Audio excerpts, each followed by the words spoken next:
Bollywood silver screen presenting मेज runner part 1। इस कहानी की शुरुआत में एक लड़के को दिखाया जाता है जिसे अभी अभी होश आया है। वो एक लिफ्ट में होता है और ये लिफ्ट बड़ी तेजी से ऊपर जा रही होती है। इसे कुछ नहीं पता कि ये कहां पर है, ये लिफ्ट कहां जा रही है। और तभी वो लिफ्ट रुक जाती है। ऊपर से इसी की उम्र के कुछ लड़के एक ढक्कन खोलते हैं और इसे लिफ्ट से बाहर निकालते हैं। इसे कुछ समझ नहीं आता कि ये कहां पर है, इसीलिए भागना शुरू कर देता है और भागते भागते ये गिर जाता है। और जब वो खड़ा होकर देखता है तो चारों तरफ ऊंची ऊंची दीवारें होती हैं। ये दीवारें पूरी तरह से सपाट है। इसके ऊपर चढ़ना लगभग पूरी तरह से नामुमकिन है। इसके बाद इसे लकड़ी की एक सेल में डाल दिया जाता है जहां पर एक लड़का इसके पास आता है। वो कहता है कि मेरा नाम एलबी है, तुम यहां से भागने की कोशिश मत करना। और वो इससे इसका नाम भी पूछता है, लेकिन इसे अपने बारे में, अपने नाम के बारे में कुछ भी याद नहीं होता। एलबी उसे कहता है चिंता मत करो, 2 दिन में सब कुछ ठीक हो जाएगा। यहाँ पर जो भी नया आता है उसके साथ ऐसा ही होता है। वो एलबी से पूछता है कि ये कौन सी जगह है। एलबी उसे अपने साथ बाहर ले जाता है। वो कहते हैं हम यहाँ पर अनाज उगाते हैं, यहीं पर रहते हैं, यहीं पर सोते हैं और जो भी हमारी जरूरत की चीजें हैं वो बॉक्स में भेज देते हैं, उसी बॉक्स में जिसमें तुम्हें भेजा था। और जब भी वो सामान भेजते हैं तो उसके साथ किसी न किसी को भेजते हैं, जैसे इस बार तुम्हें भेजा है। अब इस लड़के को उन ऊंची ऊंची दीवारों के बीच में एक रास्ता दिखता है और वो पूछता है कि ये रास्ता कैसा है। एलबी उसे कहता है कि यहाँ पर 3 बातों का ध्यान रखना। कभी भी अपना टाइम वेस्ट मत करना, हमेशा अपने काम पर लगे रहना। दूसरा, कभी किसी को चोट मत पहुंचाना। और तीसरा, कभी भी उस दीवार के दूसरी तरफ मत जाना। लेकिन ये लड़का जानना चाहता है कि दीवारों के बीच में जो रास्ता है वो रास्ता कहां जाता है, दीवारों के उस पार क्या है। और जब वो उस रास्ते की तरफ जा रहा होता है तो वहां पर एक छोटा लड़का आता है। वो उसे रोकता है। वो कहता है कि तुम वहां नहीं जा सकते, हम में से कोई भी वहां नहीं जा सकता।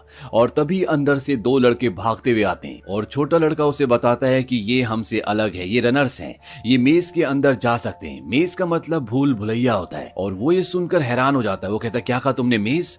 वो कहता है मैंने ऐसा कुछ नहीं किया। और इसके बाद वो अंदर जाने लगता है, लेकिन तभी वहां पर एलबी आ जाता है और वो उसे अंदर जाने से रोकता है। लेकिन ये अंदर जाना चाहता है और इससे पहले कि ये अंदर जाता, वो जो रास्ता होता है आपस में मिलना शुरू हो जाता है।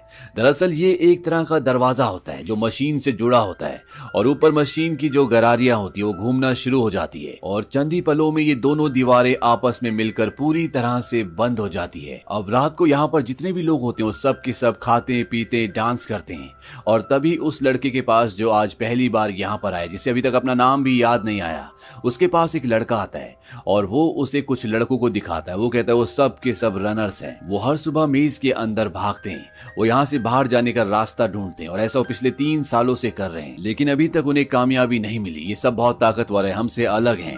और कोई भी रनर अगर मेज के अंदर भूल भुलैया के अंदर फंस जाता है, शाम होने से पहले वापस नहीं आता, तो उसे कभी कोई दोबारा नहीं देख पाता। और जब वो ये सब बोल ही रहा होता है कि तभी वहां पर अजीब सी आवाजें आना शुरू हो जाती है और वो बताता है कि तुम ये आवाजें सुन रहे हो। दरअसल अंदर से जो मेज है उसके रास्ते बदल रहे हैं। हर रात को पूरा मेज बदल जाता है और ये वही करते हैं जिन लोगों ने हमें यहाँ पर फंसाया है। अब ये दोनों उस जगह पर जाते हैं जहाँ पर रनर होते हैं, ये आपस में कंपटीशन कर रहे होते हैं। और तभी इनमें से एक रनर जिसका नाम गैली होता है, वो इस नए लड़के को कहता है हो जाए 2-2 हाथ। और इन दोनों के बीच में कंपटीशन होना शुरू हो जाता है और इसी कंपटीशन के दौरान गैली इस नए लड़के को जमीन पर गिराता है। ये सर के बल गिरता है और इसे याद आता है कि इसका नाम थॉमस है। वो कहता है कि मेरा नाम थॉमस है। ये सुनकर वहां पर सब खुश हो जाते हैं क्योंकि उसे अपना नाम याद आ गया होता है। अगले दिन थॉमस यहाँ पर बाकी सभी लड़कों के साथ काम कर रहा होता है और वो पूछता है क्या कभी किसी ने इन दीवारों के ऊपर चढ़ने की कोशिश की। वो कहते हैं वहां पर कोई नहीं चढ़ पाया, हमने कोशिश की थी, सीढ़ियां इतनी ऊंची नहीं है कि हम वहां तक पहुंच सके। थॉमस कहता है जिस लिफ्ट से मैं ऊपर आया था, क्या उस लिफ्ट के जरिए किसी ने यहाँ से निकलने की कोशिश की। उसे बताया जाता है कि जब भी कोई उस लिफ्ट में बैठता है तो वो नीचे जाती नहीं है। हम सारे रास्ते अपना चुके हैं, लेकिन यहाँ से निकलने का सिर्फ एक ही रास्ता है और वो है वो भूल भुलैया, वो मेज। अब यहाँ पर थॉमस को खाद लेने के लिए भेजा जाता है क्योंकि यहाँ पर ये फल सब्जियां सब कुछ उगाते हैं। और जब थॉमस खाद लेने के लिए जाता है तो वहां पर इन्हीं में से एक लड़का जो कि रनर होता है, जो एक दिन पहले मेज के अंदर गया था, वो थॉमस के ऊपर हमला कर देता है। वो उसे मारना चाहता है। थॉमस किसी तरह से वहां से भागकर बाहर आ जाता है, लेकिन वो थॉमस पर दोबारा हमला कर देता है। लेकिन अब यहाँ पर सब के सब आ जाते हैं। एलबी जो इन सब का लीडर है वो भी यहाँ पर आ जाता है और वो सब उस लड़के को पकड़ लेते हैं। एलबी कहता है कि इसकी शर्ट उठाओ और जब उसकी शर्ट को उठाया जाता है तो उसके शरीर पर एक डंक का निशान होता है। एलबी कहता है कि इसे कोठरी में डाल दो। और यहाँ पर हमें एक बात समझ में आ जाती है कि इस भूल भुलैया के अंदर कुछ तो ऐसा है जो बहुत खतरनाक है। थॉमस और एल्बी साथ में बैठे होते हैं। तो एल्बी थॉमस से पूछता है कि जब उसने तुम पर हमला किया तो उसने तुमसे कुछ कहा। थॉमस बताता है कि उसने मुझसे कहा था कि मैंने तुम्हें देखा था, ये सब तुम्हारी गलती है। ये सब मेरी गलती कैसे हो सकती है? एल्बी कहता है कि ये सब इन्फेक्शन की वजह से है। वो कुछ भी बोल रहा है। और शाम को जब मेज के दरवाजे बंद होने वाले होते हैं तो सब के सब दरवाजे के सामने इकट्ठा होते हैं और जिसे डंक लगा है उसे जबरदस्ती मेज के अंदर भेज दिया जाता है, क्योंकि अब उसे बचाया नहीं जा सकता। उसकी बीमारी का कोई भी क्योर नहीं है। हालांकि वो सबको विश्वास दिलाने की कोशिश करता है कि मैं ठीक हो जाऊंगा, लेकिन सब जानते हैं कि इसका कोई इलाज नहीं है और इन्होंने अपना एक रनर खो दिया। रनर की यहाँ पर बहुत ज्यादा अहमियत है, क्योंकि यहाँ पर रनर ही ऐसे होते हैं जो मेज के अंदर जाते हैं और वही इनके लिए बाहर जाने का रास्ता ढूंढ सकते हैं। हालांकि 3 साल में वो ऐसा नहीं कर पाए। अब अगले दिन भूल भुलैया के अंदर एल्बी भी जाता है। हालांकि वो एक रनर नहीं है, आज से पहले उसने ऐसा नहीं किया, लेकिन उसके ऊपर जिम्मेदारी है। दरअसल एल्बी वो इंसान है जो यहाँ पर सबसे पहले आया था। हर महीने यहाँ पर एक को भेजा जाता है और एल्बी को जब यहाँ पर भेजा गया था तो यहाँ पर कोई भी नहीं था। वो पूरा महीना यहाँ पर अकेला ही रहा और उसके बाद जब एक एक करके यहाँ पर इंसानों को भेजा गया तो उसने यहाँ पर सबके लिए पूरी एक अलग दुनिया बना ली। और अब एल्बी मेज के अंदर है और शाम हो जाती है, लेकिन एल्बी और उसका साथी वापस नहीं आते। सबके सब बहुत परेशान होते हैं और मेज के दरवाजे बंद होना शुरू हो जाते हैं। लेकिन इससे पहले कि दरवाजे पूरी तरह से बंद होते, वहां पर हेड रनर मिनो और एल्बी पहुंच जाते हैं। लेकिन एल्बी की तबीयत बहुत खराब है और मिनो उसे खींच कर लाने की कोशिश कर रहा होता है, लेकिन अब दरवाजे बंद होने वाले और ये दोनों दरवाजे के इस तरफ नहीं आ सकते। थॉमस इनकी मदद के लिए भूल भुलैया के अंदर चला जाता है और जैसे वो भूल भुलैया के अंदर पहुंचता है, दीवारें आपस में पूरी तरह से मिल जाती है और ये तीनों अब भूल भुलैया के अंदर फंस चुके हैं। यहाँ पर एल्बी की हालत बहुत ज्यादा खराब होती है, क्योंकि उसे भी डंक लगा है और तभी इन्हें एक खौफनाक आवाज आती है और ये आवाज उसी क्रिएचर की होती है जिसने एल्बी को डंक मारा है। थॉमस के साथ जो रनर होता है वो कहता है कि हमें यहाँ से जाना होगा, नहीं तो हम भी मारे जाएंगे। लेकिन थॉमस एल्बी को छोड़ना नहीं चाहता और वो देखता है सामने दीवार पर बहुत बड़ी बड़ी बेलें होती है और वो उसमें थॉमस को बांधकर दीवार के ऊपर लटका देता है। लेकिन तब तक वहां पर वो क्रिएचर आ जाता है। रनर अपनी जान बचाने के लिए भाग जाता है और थॉमस वहीं दीवार के नीचे छुप जाता है। ये क्रिएचर बहुत खतरनाक होता है, इन्हें ग्रीवर्स कहा जाता है और जिसे भी ये डंक मारते हैं वो बचता नहीं है। ये क्रिएचर थॉमस को देख लेता है और यहाँ पर अब दीवारें भी बदलना शुरू हो जाती है, यानी कि अब पूरा भूल भुलैया अपना रास्ता बदल रहा है, दीवारें खिसक रही हैं और जब दो रास्ते आपस में मिलने वाले होते हैं तो थॉमस उस क्रिएचर को अपनी तरफ चैलेंज करता है और जब वो उसको मारने के लिए आता है थॉमस उस रास्ते के अंदर से भागता है। ग्रीवर थॉमस का पीछा कर रहा होता है और तभी दीवारें मिल जाती है। सुबह बाहर दिखाया जाता है कि मेज के सामने सभी इकट्ठा होते हैं, लेकिन सबको पूरा यकीन है कि अब यहाँ से ये तीनों बाहर नहीं आ सकते, क्योंकि आज तक भूल भुलैया के अंदर पूरी रात कोई भी रुक नहीं पाया। एक रात रुकने का मतलब है कि मौत। लेकिन अगली सुबह ये तीनों के तीनों बाहर आ जाते हैं। हालांकि एल्बी की हालत बहुत खराब है, उसे होश नहीं है, लेकिन अभी भी उसकी सांसें बाकी है। हालांकि थॉमस ने एल्बी की जान बचाई है, लेकिन यहाँ पर एक लड़का होता है जिसका नाम गैली है। वो थॉमस की इस हरकत से बिल्कुल भी खुश नहीं होता, क्योंकि उसने रूल को तोड़ा है। बिना परमिशन के कोई भी भूल भुलैया के अंदर नहीं जा सकता और वो कहते हैं कि हमें इसे सजा देनी चाहिए। और तभी एक सायरन बजता है और ये सायरन उसी एलिवेटर का होता है जिससे हर महीने यहाँ पर किसी न किसी को भेजा जाता है। और जब ये सब वहां पर पहुंचते हैं तो सब हैरान हो जाते हैं, क्योंकि आज पहली बार यहाँ पर किसी लड़की को भेजा गया है। और जब उस लड़की को होश आता है तो उसकी जबान पर एक नाम होता है और ये नाम होता है थॉमस का। वो थॉमस का नाम लेते बेहोश हो जाती है।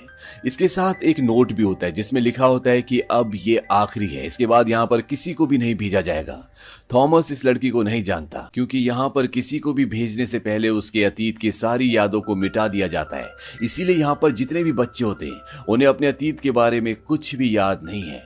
थॉमस अब एक बार फिर से भूल भुलैया के अंदर जाना चाहता है, क्योंकि रात को जो ग्रीवर दीवार के बीच में फंसकर मरा था वो उसे देखना चाहता है। वो देखना चाहता है कि वो लोग किससे डील कर रहे हैं। थॉमस, मिनो और कुछ बच्चे उस जगह पहुंच जाते हैं और वो देखते हैं कि ग्रीवर की बॉडी के अंदर एक डिवाइस होता है जिस पर कुछ नंबर्स लिखे होते हैं और ये नंबर वही नंबर होते हैं जो बॉक्स में होते हैं। उस बॉक्स में, जिस बॉक्स से इन सबको यहाँ पर एक एक करके भेजा गया है, यानी जिन लोगों ने इन्हें यहाँ पर भेजा है उन्हीं लोगों ने इस क्रिएचर को, जिसे ग्रीवर कहा जाता है, उसे भी बनाया है। इस डिवाइस को लेकर बाहर आ जाते हैं और बाहर आने के बाद ये थॉमस को भी रनर बना देते हैं, क्योंकि सिर्फ रनर ही इस मेज, इस भूल भुलैया के अंदर आ सकते हैं। हालांकि इसमें एक लड़के की सहमति नहीं होती जिसका नाम गैली है। वो नहीं चाहता कि थॉमस को रनर बनाया जाए, लेकिन अब थॉमस एक रनर है, वो मेज के अंदर कभी भी जा सकता है। अगली सुबह मिनो, जो कि एक रनर है, वो थॉमस को एक कॉटेज के अंदर ले जाता है। यहाँ पर किसी का भी आना मना होता है और वो थॉमस को वहां पर भूल भुलैया का नक्शा दिखाता है। वो कहता है कि पिछले 3 सालों में हमने इसके चप्पे चप्पे को छान मारा और उसी के बिहाफ पर हमने ये नक्शा बनाया है, लेकिन हमें बाहर जाने का कोई भी रास्ता नहीं दिखता। और एबी ने मुझे ये बात किसी को भी बताने के लिए मना की थी, क्योंकि वो नहीं चाहता था कि सबके दिलों में यहाँ से निकलने की जो एक उम्मीद है वो टूट जाए। लेकिन अब जब ये डिवाइस हमें उस क्रिएचर के अंदर से मिला है जिस पर नंबर 7 लिखा हुआ है, दरअसल अंदर भूल भुलैया में 1 से लेके 8 तक अलग अलग ब्लॉक्स हैं और हर रात को एक नया ब्लॉक खुलता है जिससे भूल भुलैया का रास्ता पूरी तरह से बदल जाता है। और इस डिवाइस पे नंबर 7 का मतलब ये है कि कल रात को जिस ग्रीवर को हमने मारा था वो 7 नंबर ब्लॉक से अंदर आया था, यानी कि अगर वो अंदर आया था तो बाहर जाने का रास्ता वहीं पर है। वो कहता है कि हम दोनों वहां पर जाएंगे। तभी यहाँ पर एक बच्चा आता है और वो कहता है उस लड़की को होश आ गया है। थॉमस उस मचान पर जाता है जहां पर वो लड़की होती है। दरअसल वो अपने पास किसी को भी नहीं आने दे रही होती। थॉमस उसे शांत करता है और वो उससे उसका नाम पूछता है, लेकिन इसे भी कुछ भी याद नहीं है। हालांकि होश में आने के बाद इसने थॉमस का नाम लिया था, लेकिन ये थॉमस को नहीं जानती। थॉमस उसे बताता है कि मुझे रात को सपने आते हैं और मैंने कई बार सपनों में तुम्हें देखा है। मुझे शुरू में लगा था कि वो सपने हैं, लेकिन वो सपने नहीं बल्कि यादें हैं। ये लड़की जिसका नाम टेरेसा है, वो थॉमस को कहती है कि मेरी जेब में 2 सिरिंज थी और वो सिरिंज वो थॉमस को देती है और इसमें से एक सिरिंज पे लिखा होता है WCKD और जो डिवाइस इन्हें उस क्रिएचर के पेट के अंदर से मिला था उस पर भी WCKD लिखा है। यानी जिन लोगों ने इस जगह को बनाया, जिन लोगों ने ग्रीवर को बनाया है, उन्होंने ही इस सिरिंज को यहाँ पर भेजा है और वो उस सिरिंज को लेकर एलबी के पास जाता है।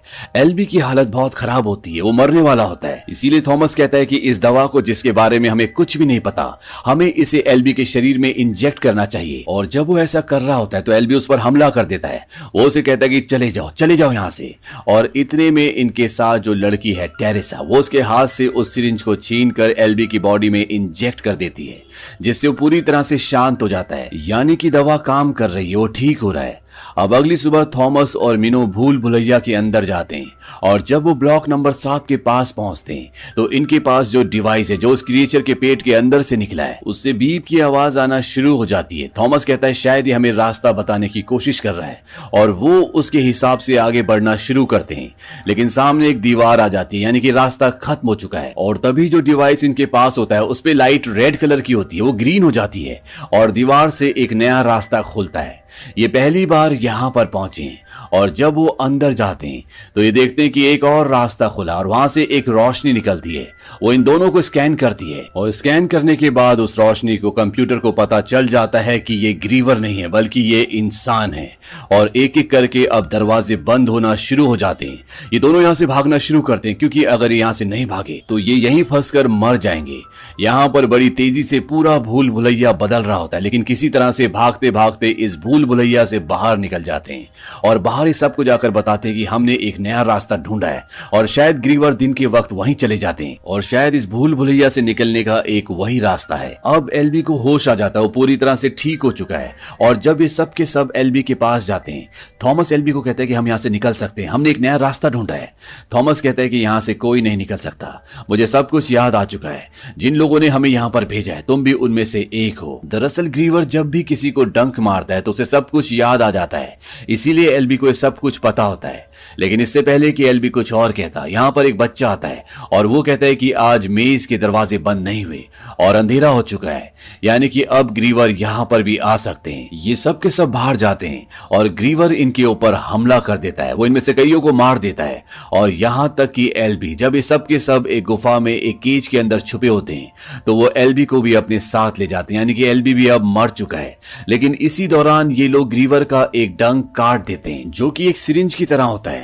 और अब थॉमस जानना चाहता है कि उसका अतीत क्या है। वो अपनी यादें वापस चाहता है, इसीलिए वो उस सिरिंज से अपने आप को घायल करता है और जैसी वो सिरिंज उसकी बॉडी के अंदर जाती है उसे अपना पास्ट याद आ जाता है। और अगली सुबह जब वो उठता है तो वो एक केज के अंदर होता है जहां पर उसके साथ वो लड़की भी होती है जिसका नाम टेरेसा है। दरअसल यहाँ पर एक लड़का है जिसका नाम गैली है और वो थॉमस को बिल्कुल पसंद नहीं करता और उसे अब यकीन है थॉमस भी उन लोगों की टीम का हिस्सा है जिन लोगों ने इन्हें यहाँ पर भेजा है और इन सब की जान को थॉमस से खतरा है। थॉमस टेरेसा को और मिनो को बताता है कि ये कोई जेल नहीं है बल्कि ये एक तरह का टेस्ट है और ये तब से चल रहा है जब हम बहुत छोटे थे। वो लोग हम पर साइंस के एक्सपेरिमेंट्स करते थे और फिर एक एक करके सब गायब होना शुरू हो गए। दरअसल उन्हें यहाँ पर भेज दिया जाता था। मैं और टेरेसा भी उन्हीं लोगों के साथ काम करते थे। मिनो पूछता है फिर तुम्हें यहाँ पर क्यों भेजा गया? वो कहता है कि मुझे इस बारे में कुछ भी नहीं पता। टेरेसा को भी ये बात सुनकर हैरानी होती है कि ये सब बच्चे आज यहाँ पर इन्हीं की वजह से हैं। लेकिन अभी भी मिनो और कुछ बच्चे थॉमस के साथ हैं। मिनो थॉमस को कहता है कि जो काम तुमने शुरू किया था उसे खत्म करो, क्योंकि एलबी अगर जिंदा होता तो वो भी यही चाहता। लेकिन अब एलबी के मरने के बाद यहाँ पर जो नया लीडर है वो है गैली। गैली थॉमस को बिल्कुल पसंद नहीं करता, इसीलिए वो थॉमस और टेरेसा को मारना चाहता है। लेकिन जो बाकी बच्चे होते हैं वो उसका साथ देते हैं और वो ऐसा करने से उसे रोक लेते हैं। थॉमस कहता है कि हम यहां से निकल रहे हैं, हमारे पास आखिरी मौका है, अगर तुम भी हमारे साथ आना चाहो तो आ जाओ। लेकिन गैली और उसके कुछ दोस्त इनके साथ नहीं जाते। थॉमस, टेरेसा, मिनो और बहुत सारे लोग अब मेज के अंदर जा चुके हैं क्योंकि ये वहां से निकलना चाहते हैं जहां से इन्हें एक नया रास्ता मिला था। और जब ये वहां पर पहुंचते हैं तो वहां पर बहुत सारे ग्रीवर्स होते हैं, वो इन सब पर हमला कर देते हैं। ये धीरे धीरे आगे बढ़कर एक दरवाजे तक पहुंच जाते हैं जिसे खोलने के लिए इन्हें एक कोड की जरूरत है जो इन्हें नहीं पता। और तभी थॉमस मिनो को कहता है कि ये जो पूरा भूल भुलैया है इसमें 8 ब्लॉक्स हैं और ये एक सीक्वेंस में खुलते हैं। वो मिनो से उस सीक्वेंस को पूछता है और जब उस सीक्वेंस को वहां पर डायल किया जाता है तो ये दरवाजा खुल जाता है और जो ग्रीवर्स इनकी तरफ आ रहे होते हैं वो दीवार के नीचे दब जाते हैं और ये एक अंधेरे कमरे में पहुंच जाते हैं। और अगले पल एक और दरवाजा खुलता है और ये उस दरवाजे से बाहर निकलते हैं और यहाँ पर लाइट्स जलना शुरू हो जाती हैं और वहीं एक दरवाजे के ऊपर लिखा होता है एग्जिट। और ये देखकर ये सब खुश हो जाते हैं और जब ये उस दरवाजे के अंदर जाते हैं तो ये देखते हैं कि चारों तरफ कई लाशें पड़ी हुई हैं और ये एक साइंस की लैब के अंदर पहुंच जाते हैं जहां पर बहुत बड़ी बड़ी मशीन्स होती है और वहां पर एक मशीन पर फिंगरप्रिंट का निशान होता है। और जब थॉमस अपनी फिंगर को उस फिंगरप्रिंट के ऊपर रखता है तो स्क्रीन पर एक लेडी आती है। वो कहती है कि अगर तुम इस वीडियो को देख रहे हो इसका मतलब तुमने ट्रायल 1 जो कि मेज का ट्रायल था वो पूरा कर लिया है। हमने जो कुछ तुम्हारे साथ किया इसके लिए तुम्हारे अंदर बहुत गुस्सा होगा, लेकिन इस सब की एक वजह है, शायद तुम्हें याद नहीं होगा, लेकिन सूरज की गर्मी ने हमारी दुनिया को जला दिया, लाखों लोगों की जानें चली गई। लेकिन ये सिलसिला यहीं पर खत्म नहीं हुआ। इसके बाद इस दुनिया में एक खतरनाक वायरस आया जिसने लोगों के दिमाग पर अटैक किया। लोग वायलेंट हो गए, आउट ऑफ कंट्रोल हो गए और इसका कहीं कोई क्योर नहीं था। और तब हमें अंधेरे में एक उजाले की रोशनी दिखाई दी। हमने इसका क्योर ढूंढने की कोशिश की, लेकिन ये सब इतना आसान नहीं था। नई पीढ़ी को कई परीक्षाओं से गुजरना होगा, उन्हें मुश्किल हालातों का सामना करना होगा ताकि हम उनके माइंड को रीड कर सके। और यहाँ पर सबको समझ में आ जाता है कि ये उसी एक्सपेरिमेंट का हिस्सा है जिसमें दिमाग के उस वायरस का क्योर ढूंढने की कोशिश की जा रही है। डॉक्टर कहती है कि तुम्हारे दिमाग में बहुत सारी शंकाएं होंगी, लेकिन जल्दी तुम्हारी सारी शंकाएं दूर हो जाएंगी। ये इस टेस्ट की शुरुआत है, इसमें वक्त लगता है, लेकिन हमारे लिए बहुत देर हो चुकी है। बाहरी दुनिया तुम्हारा इंतजार कर रही है। और वही डॉक्टर के पीछे दिखाया जाता है कि वहां पर कुछ लोग आते हैं और वहां पर जितने भी डॉक्टर्स काम कर रहे होते हैं वो सबको मार रहे होते हैं। और ये जो डॉक्टर इन्हें सब कुछ बता रही होती है जिसका नाम डॉक्टर एवा है, वो खुद को गोली मार देती है। ये सब हैरान हो जाते हैं और जब ये पीछे देखते हैं तो उसी जगह पर अभी भी डॉक्टर एवा की लाश पड़ी होती है। यानी कि इस घटना को ज्यादा वक्त नहीं हुआ और ये जो पूरा ऑपरेटिंग सिस्टम होता है, यहाँ से मेज के अंदर जितने भी लोग थे, यानी कि वहां पर जितने भी लोगों को भेजा गया था, यहाँ से ये सब उन्हें हमेशा देखते रहते थे। और इससे पहले कि ये कुछ सोच पाते, यहाँ पर गैली आ जाता है जो मेज के अंदर नहीं आया था, जो वहीं पर रुक गया था और उसके हाथ में गन होती है। वो थॉमस को मारना चाहता है, वो आउट ऑफ कंट्रोल होता है क्योंकि उसे ग्रीवर ने अपना डंक मारा है और ग्रीवर के डंक मारने के बाद उसे अपनी यादें वापस मिल चुकी होती है और उसे ये पता होता है कि थॉमस उसी टीम का हिस्सा था जिस टीम ने, जिस ऑर्गेनाइजेशन ने इन सब को इस जगह पर भेजा था। थॉमस ने जब अपना पास्ट याद करने के लिए ग्रीवर के डंक से अपने आप को घायल किया था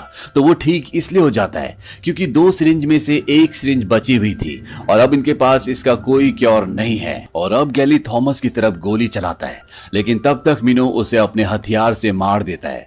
लेकिन जब गैली ने थॉमस की तरफ गोली चलाई थी तो उसके आगे एक बच्चा आ गया था जो थॉमस से बहुत प्यार करता है। इसका नाम है चक और गोली चक को लग गई होती है और चक की मृत्यु हो जाती है। तभी यहाँ पर कुछ लोग नकाब पहन कर आते जिनके हाथों में हथियार होते हैं और वो इन सबको अपने साथ हेलीकॉप्टर में इस जगह से ले जाते हैं। वहीं दूसरी तरफ डॉक्टर एवा को दिखाया जाता है जिसने वीडियो में अपने आप को गोली मार ली थी। उसके सामने कई सारे लोग बैठे होते हैं और वो उन सबको कहते हैं कि हमारा ये मेज ट्रायल बिल्कुल सक्सेसफुल रहा। मुझे उम्मीद नहीं थी कि इतने सारे लोग बचेंगे, लेकिन जितने ज्यादा बचे हैं हमारे लिए उतना ही अच्छा है। और ये सब के सब अब नेक्स्ट चैलेंज के लिए तैयार हैं। लेकिन ये कहना बहुत जल्दबाजी होगी कि ये हमारी आने वाली उम्मीद है, क्योंकि इनके सामने अभी और भी चुनौतियां हैं, यानी कि फेज 2। इन सबको अब फेज 2 में जाना है और इसी के साथ ये कहानी, ये फिल्म यहीं पर खत्म हो जाती है। हालांकि यहाँ पर कई सारे अधूरे सवाल छूट जाते हैं जो आने वाले पार्ट में आपको सुनने को मिलेंगे। ये फिल्म सन 2014 में रिलीज हुई थी। IMDb पर इस फिल्म की रेटिंग है 6.8। इस फिल्म का बजट था $34 मिलियन और बॉक्स ऑफिस पर इसने कमाई की थी $349 मिलियन की। उम्मीद करते हैं कि ये कहानी आपको पसंद आई होगी।